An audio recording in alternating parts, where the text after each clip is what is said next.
मोहन वाजपेयी जी, जो ब्राह्मण समाज के लिए तन मन धन से हर समय खड़े रहते हैं और जो भी समस्या उनके पास कोई लेके जाता है, उस समस्या चाहे दिन हो चाहे रात हो, उसकी समस्या के लिए हमेशा तत्पर रहते हैं। वो जाति भी नहीं देखते, किस जाति का बंदा है, किस मजहब का बंदा है, क्या करता है क्या नहीं करता है, उसकी परिस्थितियों को सुनते हैं और उसका बाकायदे जितनी मदद हो सकती है वो करते हैं। लेकिन ब्राह्मण समाज के लिए विशेष तौर से वो हमेशा खड़े रहते हैं। मैं उनका हार्दिक अभिनंदन और स्वागत करता हूँ और आह्वान करता हूँ कि वो मंच पर आए और हमारा मार्गदर्शन करें। जो कलम से इतिहास लिखे वही ब्राह्मण कहलाता है, जो कलम से इतिहास लिखे वही ब्राह्मण कहलाता है, जो समय पुकारे रण में वही परशुराम कहलाता है। मोहन वाजपेयी।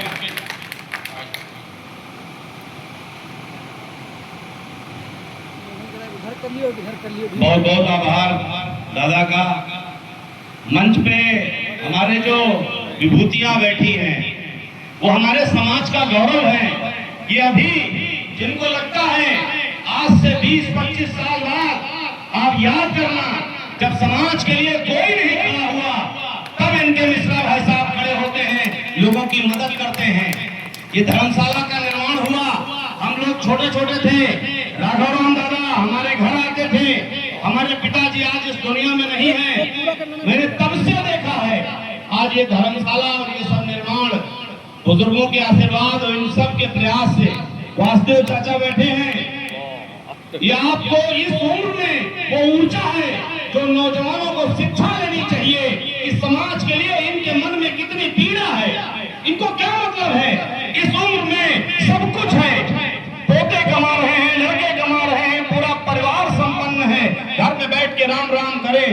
इनके मन में समाज के लिए पीड़ा है कि ये समाज आगे बढ़ जाए। रिंकू भैया बैठे हैं, सब सम्मानित प्रमुख जी बैठे हैं। मैंने बहुत आपका नाम सुना है, पहली बार आपको देख रहा हूँ, मुलाकात हो रही है।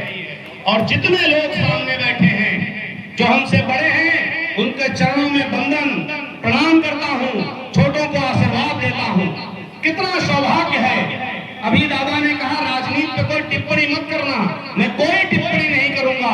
कितना सौभाग्य है, आज आदरणीय मुख्यमंत्री योगी जी ने छुट्टी घोषित कर दी भगवान परशुराम की जन्मोत्सव प्रकट उत्सव पे। वो अलग बात है कि आज रविवार है, ये समय का चक्र है, एक न एक दिन भगवान परशुराम की छुट्टी घोषित होगी, जैसे पहले होती थी। हमारे समाज को वोट चाहिए, बल्कि में वोट चाहिए, 99-100% वोट चाहिए। और एक छुट्टी थी, उसको घोषित थी, छुट्टी होती थी, उसको निरस्त कर दिया गया। कहां है समाज, कहां है समाज के ठेकेदार। एक अभी थोड़े दिन पहले विनोद दादा भी बता रहे थे, अलंकार अग्निहोत्री जी आए, उस विभूति को मैं प्रणाम करता हूं। मैं उस दिन बाहर था और मुझे सूचना भी नहीं थी। मुझे अगर सूचना होती मैं बाहर न जाता तो मैं उस व्यक्तित्व से मिलता जरूर, जिसने एक प्रशासनिक पद को छोड़ के ठोकर मार दिया, समाज के लिए वो खड़ा रहा। ऐसे लोगों की जरूरत है समाज में। मैं समाजवादी पार्टी से बिलोंग करता हूँ। यूजीसी का मुद्दा हुआ, हमने पुरजोर तरीके से उठाया, क्योंकि ये समाज का सवाल था, सर्व समाज का सवाल था। यूजीसी लागू करके केवल सवर्ण समाज नहीं टारगेट हो रहा था, सर्व समाज को लड़ाने के लिए काम हो रहा था। क्योंकि अब आपको उनकी जरूरत नहीं है। अभी एक स्टेट में चुनाव हुआ, शायद तमिलनाडु, 3 से 4% ब्राह्मण है, किसी दल ने उनको टिकट ही नहीं दिया, किसी भी दल ने टिकट नहीं दिया। 4% संख्या बहुत कम नहीं होती, ठीक ठाक राजनीति में संख्या होती है। मन में पीड़ा होती है, मन में वेदना होती है कि कहां है हमारा समाज। एक व्यक्ति एसडीएम के पद को ठोकर मार देता है, यहाँ गांव का पंच अगर ब्राह्मण है, प्रधान जी ना खुश हो जाए, हमारी पंची बनी रहा है। ये दशा है समाज की। मगर समाज जागरूक है। यदि समाज जागरूक न होता तो इतने बुजुर्ग जो आराम करने की उम्र में हमारे आपके लिए समय दे रहे हैं, ये समाज को जागरूक है। हमको निराश नहीं होना। हम भगवान परशुराम के वंशज हैं, भगवान चाणक्य के वंशज हैं। हम लोग निराशावादी लोग नहीं हैं। हमने समाज को दिशा दी है। हमारे समाज ने समाज के हर वर्ग के लिए भला सोचा है। मगर आज हमारे समाज पे जब बात आती है तो ऐसा कोई व्यक्ति नहीं, ऐसे कोई लोग नहीं जो हमारे समाज को टारगेट न करते हो। हमको है गिरी नजरों से हमको देखा जाता है, तब हमको कष्ट होता है। मैं सब युवाओं से कहता हूं, पैसा कमाओ, बिजनेस करो, व्यापार करो, नौकरी के लिए तैयारी करो। जब तक आपके पास साधन संपन्नता नहीं होगी, ना आप अपना भला कर पाओगे, ना अपने समाज का भला कर पाओगे, ना सर्व समाज का भला कर पाओगे। और भगवान परशुराम ने हमेशा सर्व समाज के लिए उनके बारे में एक मिथक कहा जाता है। उन्होंने अत्याचारियों का वध किया था, अत्याचारियों को उजाड़ा था। किसी वर्ग विशेष के वो विरोधी नहीं थे। मैं केवल राजनीति में करता हूं, ये अलग विषय है। मगर जब बात आती है समाज की, सर्व समाज की, और अगर सच को मैं सच न कह पाऊं तो मेरा ब्राह्मण होना ही मेरा व्यर्थ है। इसीलिए मैं हर मंच से सच को सच कहता हूं। सभी को, और भी बहुत विद्वान वक्ता हैं, मैं सबसे एक अनुरोध करना चाहता हूं। जब आप सामने देख रहे हो, अगर किसी के समाज का कोई व्यक्ति है तो उसके लिए दल माने नहीं रखता, उसके समाज का व्यक्ति माने रखता है। तो क्या सबसे बड़े ठेकेदार तुम ही हो?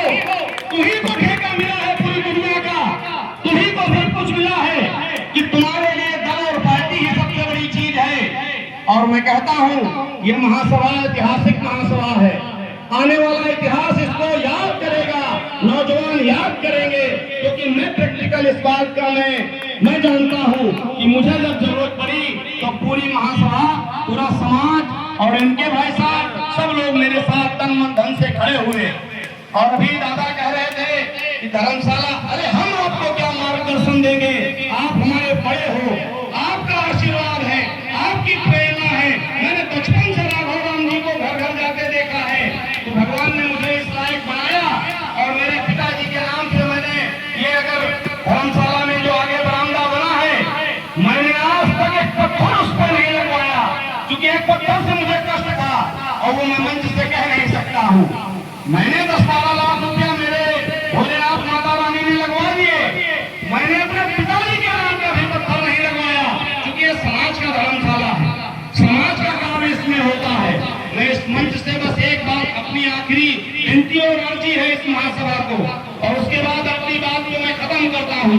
एक समाज के गरीब ब्राह्मण तबके के लिए, चूंकि त्रिवेदी दादा का इस टाइम के व्यवस्थापक है इस धर्मशाला के, समाज में जो ब्राह्मण समाज हो या कोई सब समाज की अगर बेटी की शादी के लिए आपके धर्मशाला में आपसे संपर्क करे तो आपको बहुत न्यूनतम 500, 5100, 2100 कुछ ऐसा पैसा करके इस महासभा के उससे एक ऐलान होना चाहिए कि ब्राह्मण समाज का धर्मशाला है।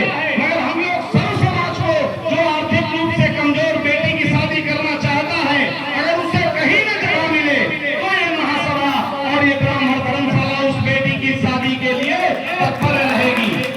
क्योंकि जिन लग्नों में अगर इनकी मुख होती है उसके अनेक अगर उसको आवश्यकता पड़ती है, तो मुझे उम्मीद है आदरणीय राघवराम दादा, आदरणीय इनके भाई साहब और कुंदेश दादा, राजेश दादा, पूरी महासभा, प्रभात दादा बैठे, सब लोग इस मेरे जो मेरा सुझाव है उस पर विचार करेंगे। उस कन्या को 2100 दे, 1100 दे, 5100 दे, कुछ न दे। और अगर आपका कुछ रजिस्टर्ड शुल्क है तो उसका शुल्क मैं दे दूंगा।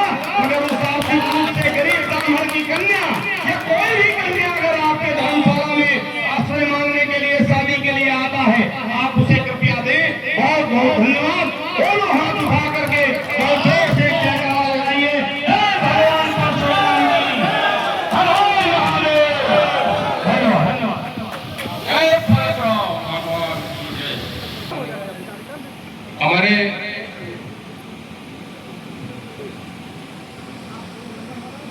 बीच में नगर पालिका परिषद गोला के